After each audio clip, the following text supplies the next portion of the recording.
Philip Smith is an entrepreneur, quite a rich one too. After a decade of hard work and ripping off investors, he'd made quite a killing. His last business idea of the portable anchovy was a roaring success.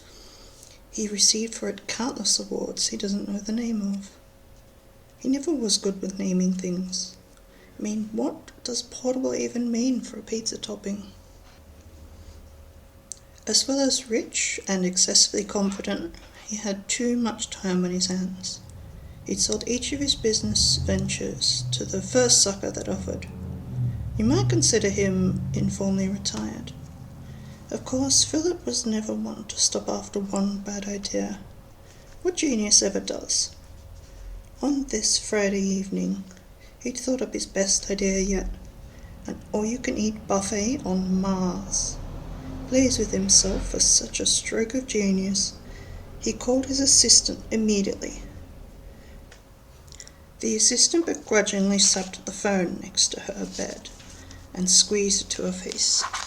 Martha, I've just come up with the most brilliant idea. Wait till you hear this one." Martha stared blankly at her wall, trying to recall the dream she'd just been having. Something about 2 wombats and a tortoise? She stayed quiet, hoping that Philip wouldn't waste the silence and get to the point before Christmas. Philip kept on. Nothing could stop him from showing the childlike wonder in his eyes. "A buffet, Martha! An all-you-can-eat buffet on Mars!" "Good night, Philip," said Martha, hanging up. Philip yapped a little more into the dial tone. Such brilliant ideas had to be voiced first thing before someone else steals them or they get forgotten. The dial tone was a good listener. It never interrupted or cited such inconsequential things as sleep. Philip stayed up all night mapping out the details. There would be guest parking, a room with a view, a tea caddy, 2 DJs, just in case one of them needed to use the bathroom. The music could keep going. And yes, of course, 2 banks of high-capacity cubicle stalls. There should be some Martian plant on each table, and the food should all be dyed a thematic Martian pale brown. Philip considered a rooftop garden, but decided against it because he couldn't decide which colour the rose bushes should be. Where to place a portable anchovies dispenser? That is to say, a standard dispenser of portable anchovies, not a portable dispenser of standard anchovies. Philip considered the joy of clarifying this important distinction to investors. How prepared and detail-oriented they would surely find him. He spent hours fussing over the details like this.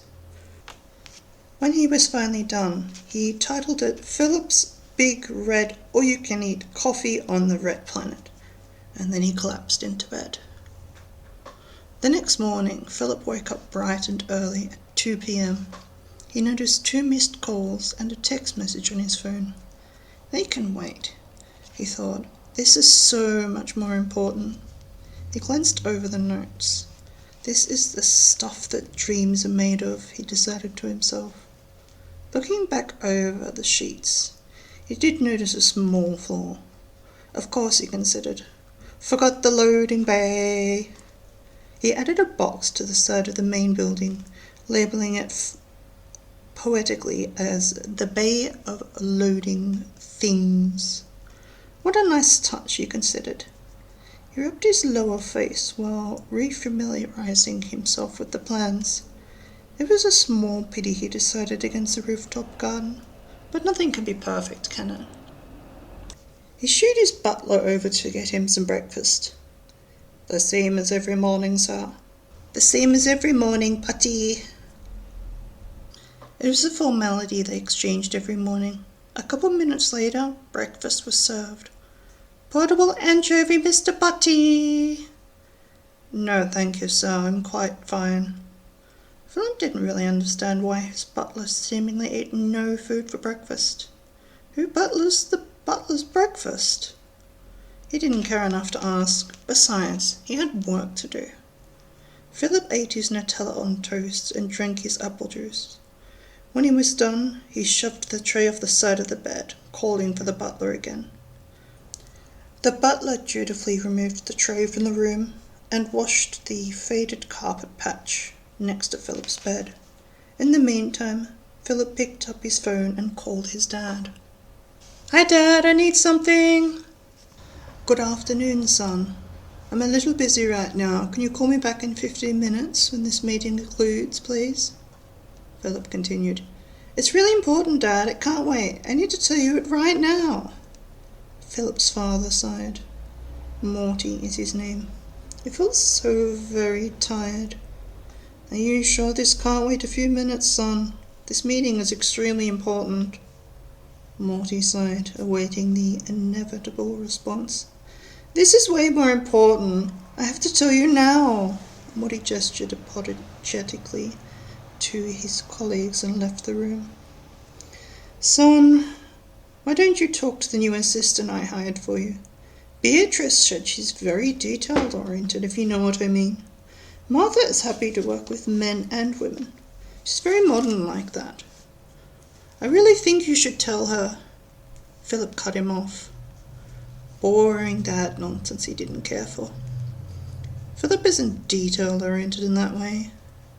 Dad, I need a $10 billion investment to get my new business off the ground. This would be a perfect blend of form and function in class. Nobody can say no." Morty considered his odds. Stay on the phone for an hour, telling his son to reconsider, or get the transfer over now and get back to work. "Son, you know this isn't the 70s anymore. I can't just magically find $10 billion in tax write-offs. It'll have to come out of your pension fund. I can give you a loan now while the transaction gets processed this week, but this is eating into your future. You understand that, right?"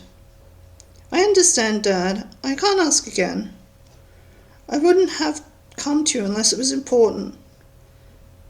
Philip was used to saying whatever it took to wear Dad down.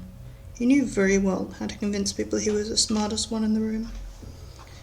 It is easy, he told himself, because he was the smartest person in the room. Dad let out a deeper sigh. "I'll call your assistant now to fill out the paperwork. The loan will be ready in half an hour."